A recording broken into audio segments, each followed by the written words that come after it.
On continue de parler football et on revient sur l'échec de la candidature du Maroc à l'organisation de la Coupe du Monde 2026. C'est la 5e tentative du pays qui se termine par un échec qui a fait réagir les Marocains, mais aussi plusieurs joueurs africains.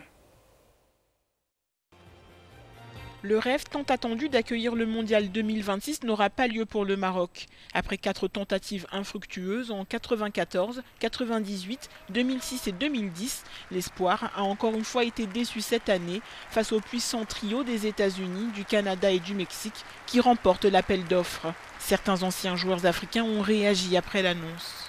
C'est regrettable sur le plan idéologique parce que l'Afrique prétend toujours se battre pour elle-même, pour son émancipation.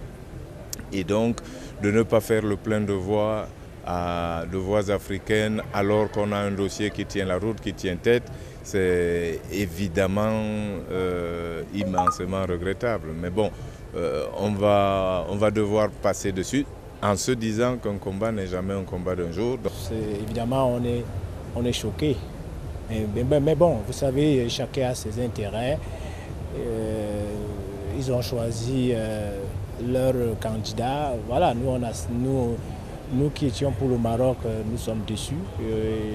On accepte que les Américains, les Canadiens et les Mexicains organisent. Ça sera toujours une fête du football.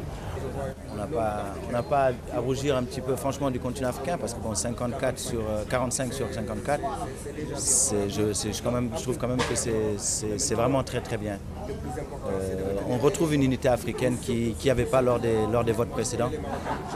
Et donc voilà, je suis content de voir que nous retrouvons au fur et à mesure. Et Inch'Allah, d'ici peu, on aura encore d'autres arguments à faire valoir pour nous. 11 pays africains ont voté pour le trio gagnant après un plébiscite de 134 voix contre 65 lors d'un sondage des associations membres de la FIFA.